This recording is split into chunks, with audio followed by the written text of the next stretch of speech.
enough wind that we can pick the wings up and start flying before we even take off. Yeah, I noticed that when you were with Denny. Plane, we may not be able to stay like this, but we might. He'll just kind of pull up gently and take the slack out of the line, then I'll signal him by wagging the rudder at him that we're ready to go.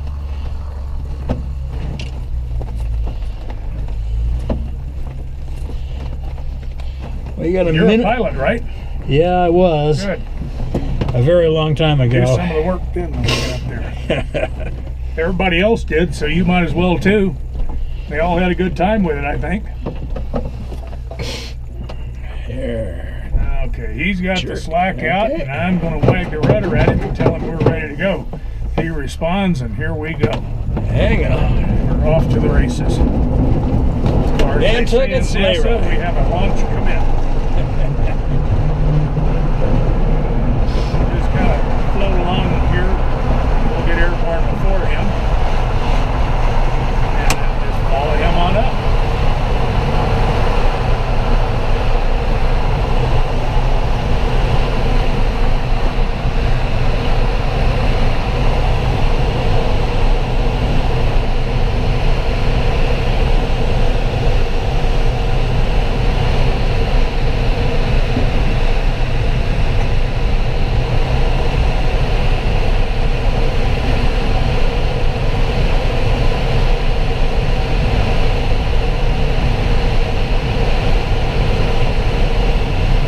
What's the glide ratio on this? 34 to 1. Okay. That's phenomenal. I don't think it's always that good. Of course, it depends on the load. I was guessing it might be 40, but... No, the trainer airplanes have different wing platforms. They're a little more stable, a little easier to maneuver, and don't have like violent stall tendencies and things like that. So you give up a little bit of efficiency when you design them that way. So most of the training fleet of the fiberglass airplanes is in the 30 to 35 glide ratio range, which actually is pretty good. Yeah. Since Cessna 172 is about 12 to 1 without the engine.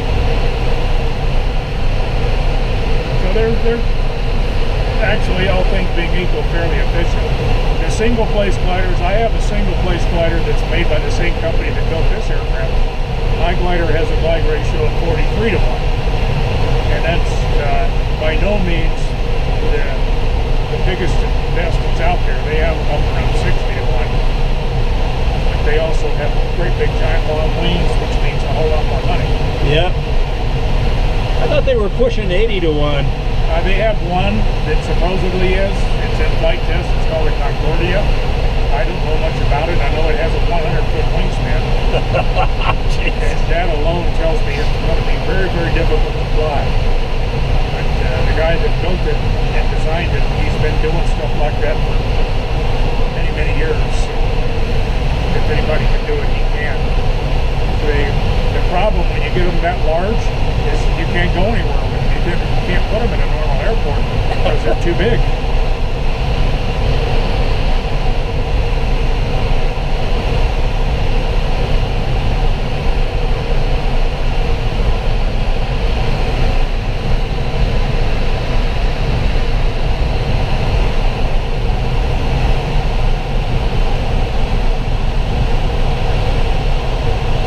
This is the road you guys came in on, right down here to the left. Yep. Tehachapi Oil Springs Road.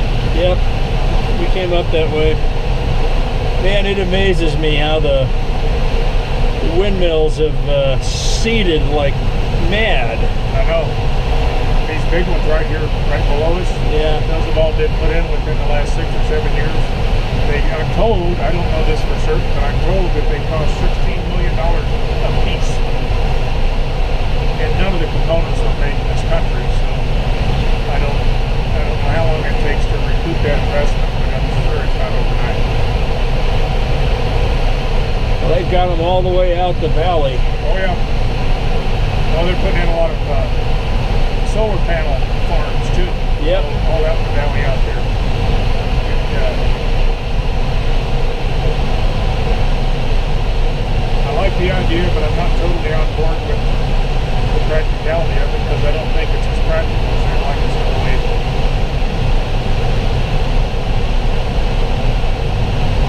solar, wind, and storage is going to be the answer. They're getting there on the storage. Yeah. Well, there's Edwards. There's Mojave.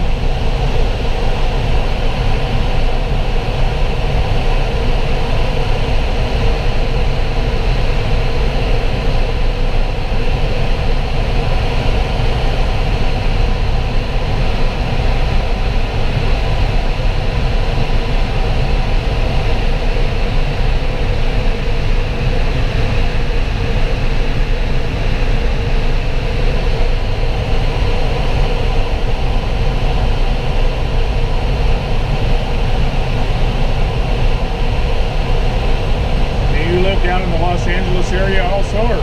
I live in Palmdale. Oh, okay. Well, that's not very far. The guy you were riding last time, Denny, he lives in Santa Clarita. Yeah. And my Canyon Country, yeah, same thing. My son lives down in the Hollywood area.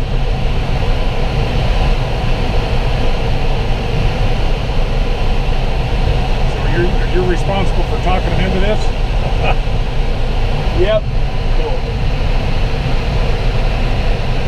Well, Denny was up for it all along. He and I have been talking about it for over a year. Well, my working life was spent in the LA Basin. I lived in Orange County for 30 years. And when I hung that job up, I moved up here to be away from the crowds and so I could fly. So I got win-win all the way around. Yep, that's for sure. My wife still likes to go back down there to visit her friends. I'm pretty much, it takes a lot to get me to leave the mountain. We have Kaiser Insurance, so once in a while I make it down to Lancaster to the clinic, but that's about it. Alrighty.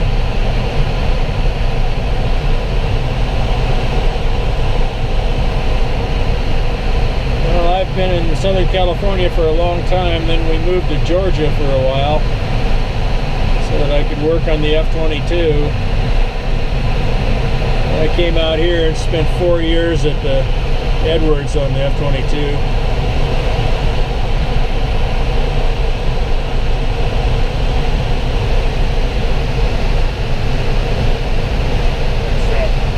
It's quite an airplane. We get a lot of people up here from the test pilot school come up and they fly gliders, and they have nothing but good things to say about the Raptor. Well, it's an impressive airplane, but it took too long and cost too much. But that's the system.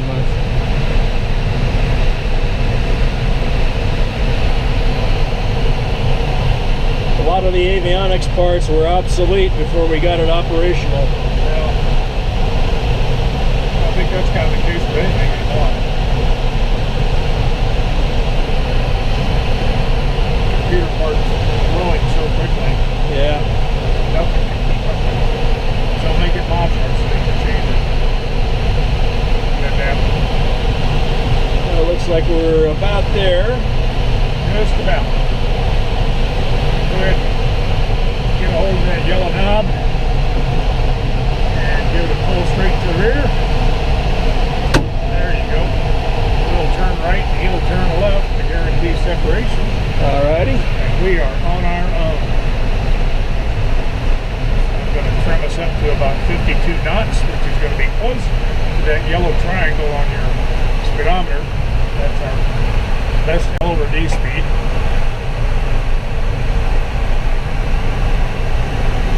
Okay. Fly around. Just for orientation purposes, Mountain Valley Airport is at our 1 o'clock position. Yep. See the rows of hangars down there in the runways. So we'll just kind of start working in that general direction. In the meantime, it's your airplane. So go ahead and give it a try. How much rudder do you need on this thing? You'll find out. Just watch that yaw string. Like a needle and ball, with the yaw string, you step on the knob to get the airplane going straight. Just like that. This is a very benign handling aircraft that doesn't have any bad habits or surprises. So even if you do something really, really wrong, it doesn't really do anything.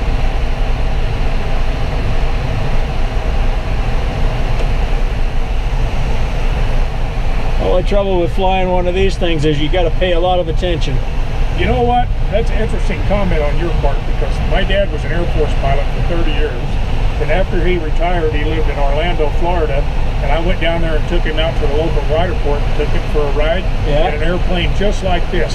And all he did was complain about how much work it was. Because I could never do this. This is too much work. I got to be doing stuff all the time. Well, that's the difference between him and me. I enjoy having this stuff to do. But it certainly handles and reacts just like anything else you've ever flown. Well, probably a little better. I've flown 150s and 172s a very long time ago. The difference between those airplanes and this is they actually react a little quicker because of the smaller, shorter wing. Yeah. With the longer wingspan, it takes a little bit longer for roll rates and things like that to take effect. But they fly basically the same.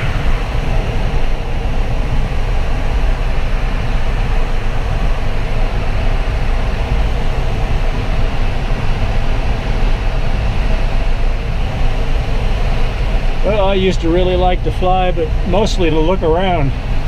Yep.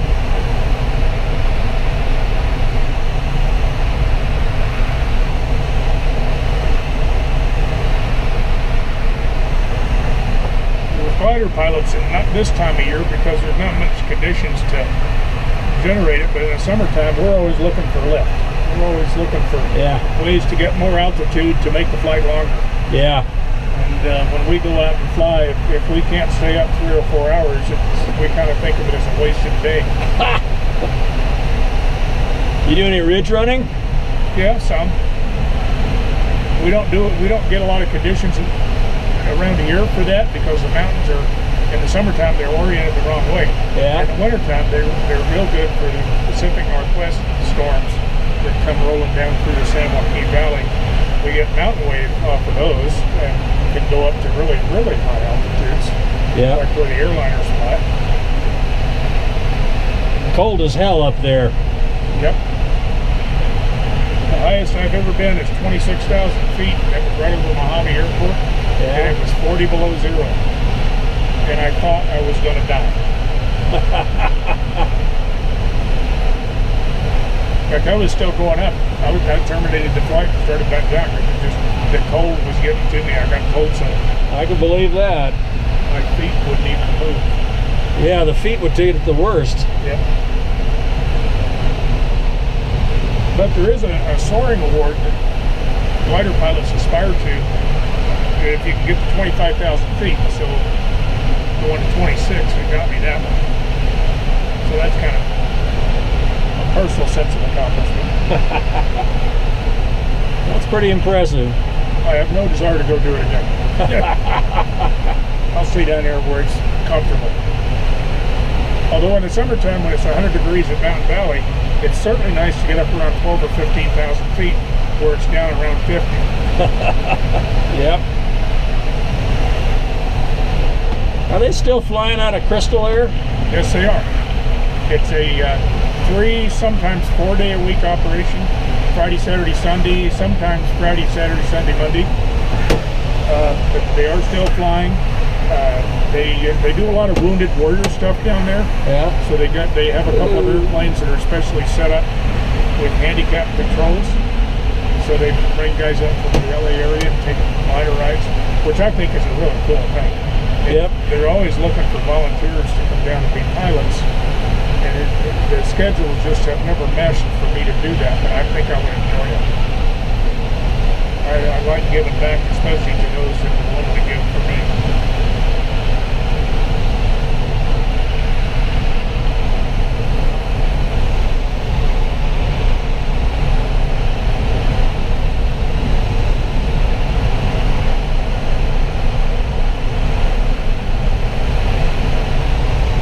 Do you all have relatives here in Tehachapi? I think Dennis said something about relatives here or somebody here. He may have some up here. I really don't. I have some friends that live up here and a number of folks that live in Bear Valley Springs. Okay. Well, that's straight out off the nose about 10 miles. In fact, the mountain just to the right of the nose is Bear Mountain. and then the valley itself is over on the other side of the ridge. Yeah. Laid out right below us is the city of Tehachapi proper. It's not very large. I think the population is really only about 6,000 or 7,000. Yeah, let's see, isn't there an airport down there? Yeah, it's right under the nose. Might not want to interfere with the traffic there. It's their runway is really not as big as ours because they were hemmed in by the 58 on one end and the railroad on the other. Yeah.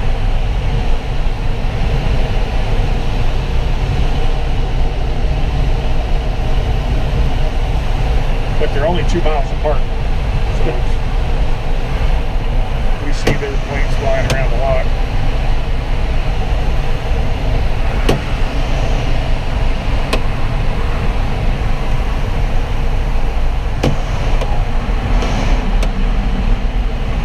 There's the airport right down to the left. Yeah, there it is. Okay.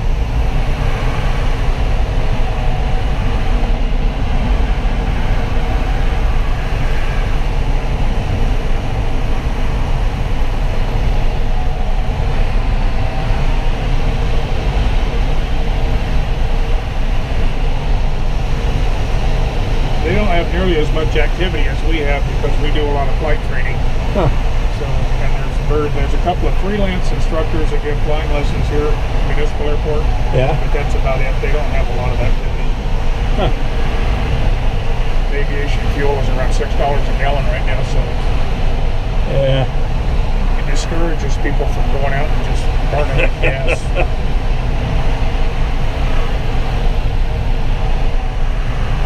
Okay, I'll take it back from you now. Alrighty. Earn some of my vast sums of money. Right.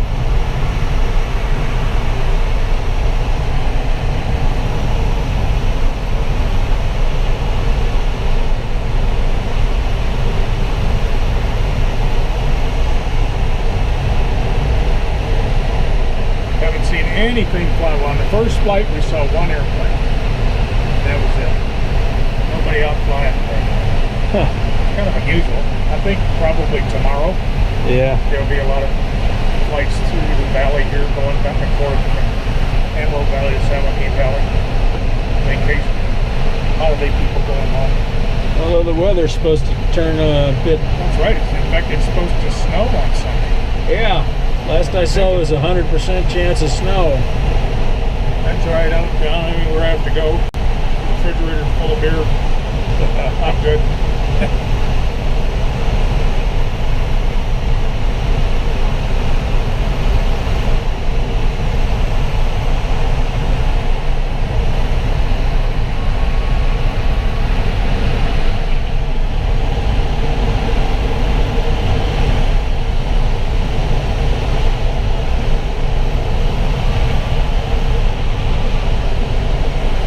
When the housing market fell apart about 10 years ago, most of the construction came to a halt up here, so there hasn't been a lot of growth since then.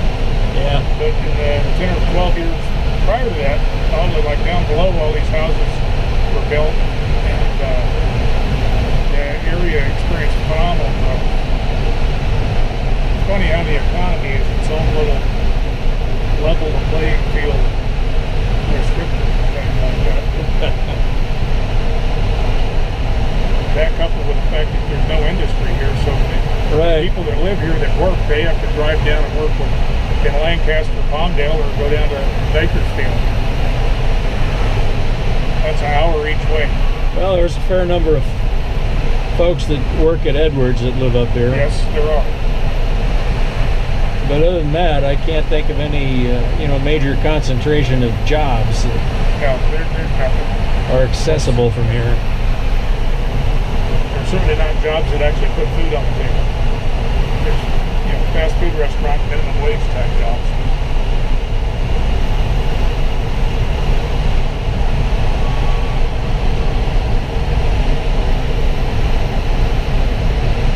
With the nice, quiet, not much going on atmosphere is one of the reasons I came here. So I like it. Well, the wife and I were half thinking about moving up to Stallion Springs or Bear Valley Springs. Yeah, Stallion's where I live. Is it? Okay. Thought, well, gee, it'd be really nice, but we're getting old enough that we spend a lot of time visiting doctors, and major medical is a long ways away from up here. That's one concern my wife and I have. So far, it hasn't been an ed factor for us. We have Kaiser insurance, so we have great insurance, but we have to travel a ways to get the services. But, oh well, I can't have everything. Well, even in Palmdale, the last 2 significant surgeries I've had went down to USC Keck down in LA.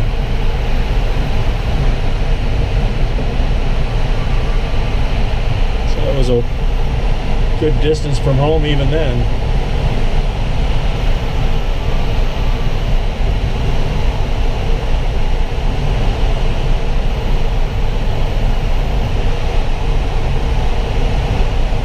Well, we'll have to come back and do this again in the springtime.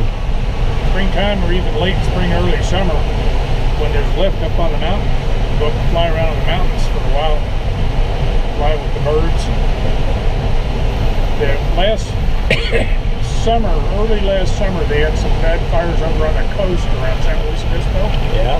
And there was a lot of, well, I don't know, a lot. There was a number of California condors that had been released to that area and had set up residence, and they all came over here when the fires started raging. Okay. And I haven't seen any in a couple of months. I'm assuming they're still in the area, but in the summertime, all summer long, we'd see them up on top of the mountain flying. Every day there'd be a condor circling with them. It's kind of interesting. And I had never seen one, period, other than pictures. Big bird. Yeah, they are big. Big ugly bird. Not very attractive. At least when you get close enough to see the naked head. Well, we could get, or they would allow us to get close enough to where we could see the tag numbers on their wings. Wow. And that's how we found out where they were from. We looked them up on the internet. They were all from over by San Luis Obispo. And they were probably looking over thinking, that's an ugly condor. Yeah, no kidding.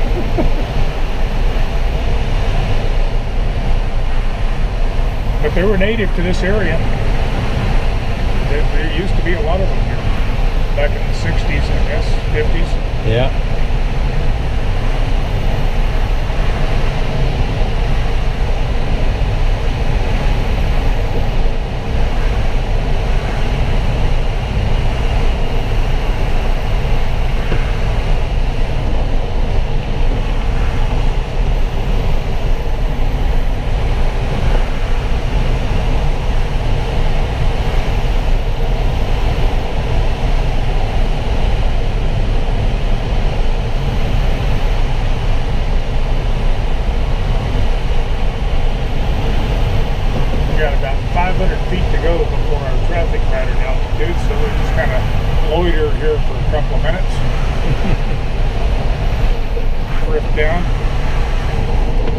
Well, you could do a roll or a loop and drop some altitude. A little bit low for that, my taste. Okay. Our deck for broader aerobatics is 1,500 feet above the ground, which is exactly where we are right now. Okay. But that's when you get done with the maneuver, not the beginning. Okay. I don't think of myself as much of a test pilot. I don't like to test the limits. I prefer to operate within them. I don't mind pushing them, but I prefer to stay within them. One of the last times I flew back in 2003, I wasn't as pilot in command, but I got a ride in an extra 300 with Chuck Coleman. I'm surprised. I'm sure you spent more time upside down than right side up in that airplane with him. Well, we would have if I'd been able to tolerate it. But we did do some hammerheads and loops, and he let me do a roll. That was fun. When I got back down and got out, walked over to the little Rosamond cantina there where everybody was, and the wife looks up and says, You're kind of green. Yeah, you don't look real good.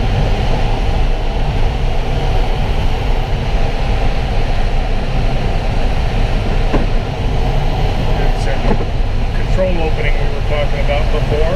Yeah. A little bit of spoiler.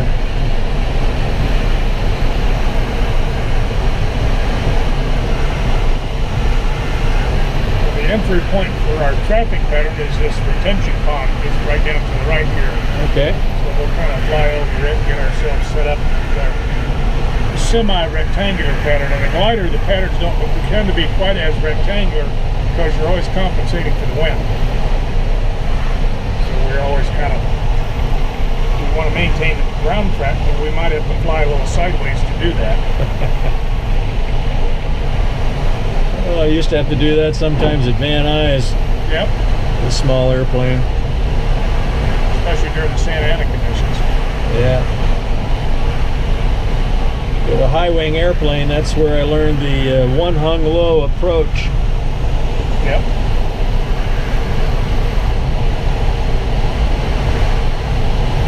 How long have you been flying sailplanes?